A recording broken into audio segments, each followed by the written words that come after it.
In a recent video, a lot of people have pointed out that many plus-size models are actually straight-size with padding, which helps lead to that whole skinny face phenomenon, and it's incredibly frustrating to see that everywhere. But instead of frustration, may I suggest spite? Let's just be spiteful instead. Hot, angry, and spiteful. No, because let's talk about this. It's mostly white families that do this shit.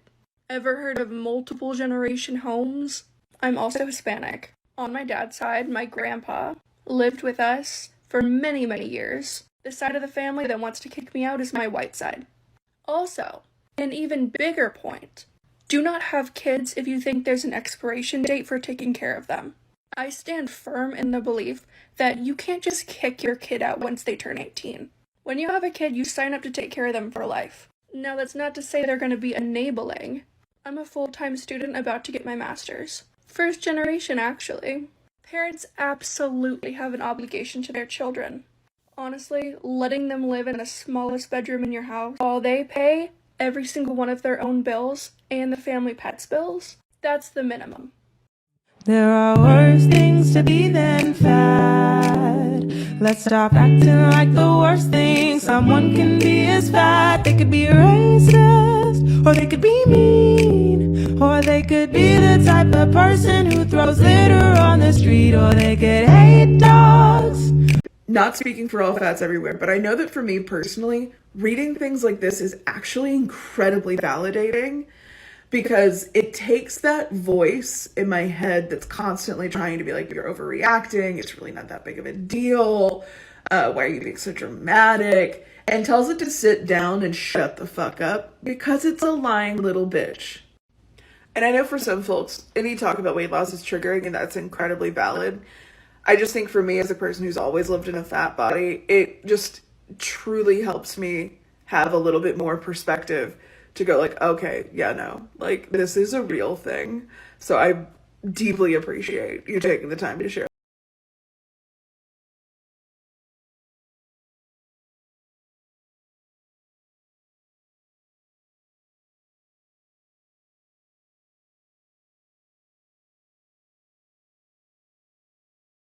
Skinny bitches, skinny hoes, get no love. I see a group of skinny hoes, I call them bone thugs. I got loose. And by the way, I have a question, and don't fight me because I know. Hi, baby girl. Let me ask you a question. Why do you feel like it's okay to police how other bodies look? Like really, like I don't understand. Like, why do you feel like it's okay to police how other bodies look? You have sovereignty over what you wear. You do not have sovereignty over what anybody else wears. If people want to wear bodycon dresses without a girdle, they're going to. Because me, baby girl, I'm finna be fashionable and comfortable. There is no one or the other. And baby, if you want to wear a girdle, that's fine. Because that's you.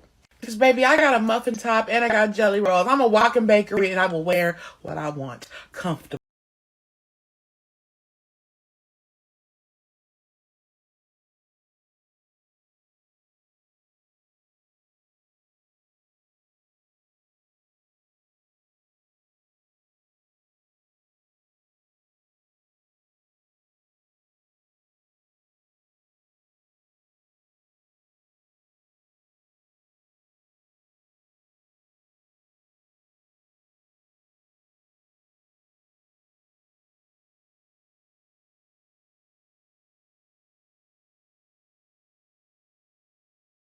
A day as a fat person who's not on a diet. Okay, as a personal trainer and nutritionist, let's see if I can give her some advice. Ha! Just kidding. She didn't fucking ask, and it's none of my business, so I'm not going to comment on what she's eating. And you should do the same thing. Unless, of course, you're leaving some positive encouragement, because what people eat has nothing to do with you. Soz. Let's make some effort to make TikTok a less toxic place.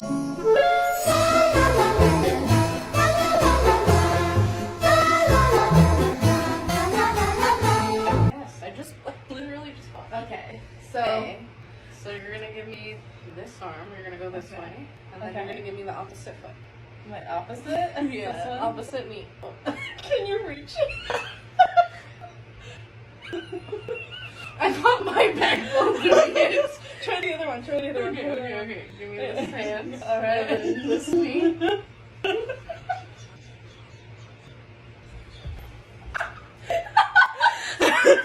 I'm fat, but big deal. I don't feel bad about it. You never made me feel bad about it. And just because there are some people in the world who want me to feel bad about it, doesn't mean I have to.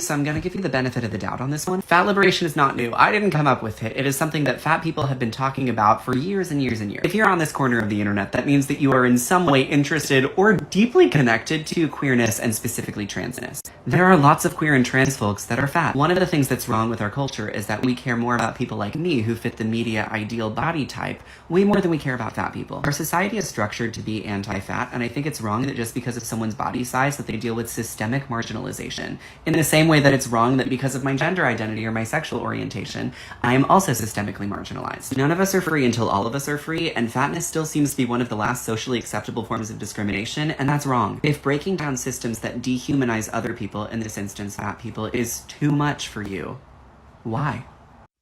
Part 11 of reasons why I, a fat person, never want to go to a gym again. Hi, welcome to training. Let's get started. Yeah, okay. All right, so we're going to start with this machine here.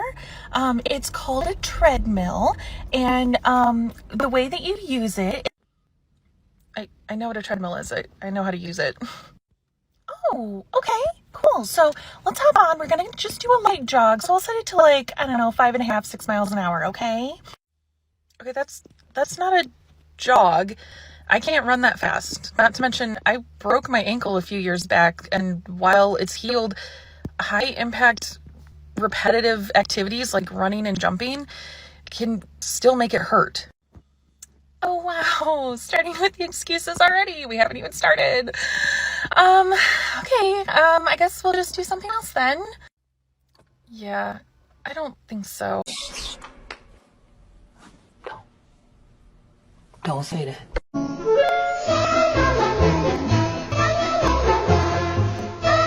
Oh yeah, this one's a doozy. This one's a real doozy to get your mind around. Because we want to believe that the medical community isn't impacted by diet culture nonsense, but they are, because the worldwide diet industry is a $2.5 billion industry every year. And here in the US, it's only $78 billion. So there's a lot of money globally that is made from perpetuating anti-fat stigma. We want to believe that the doctors and the healthcare workers are above this stigma and that they're devoted to science. And I think individually they are, but there's no way that the research and the messaging and the propaganda isn't getting involved and embedded into the healthcare system. And this is just one little piece of evidence to show that. Follow the money. You know, when I was a kid, I used to think you were cool. My dream is to be a plus-size model. Look at the shoot I just did. Well, imagine as I'm pacing the pews in a church corridor, and I can't help but to hear, no, I can't help but to hear in exchanging of words. What a beautiful wedding, what a beautiful wedding, says a bridesmaid to a waiter. Yes, but what a shame the poor groom's bride is a whore. I chime in with a haven't you people ever heard of?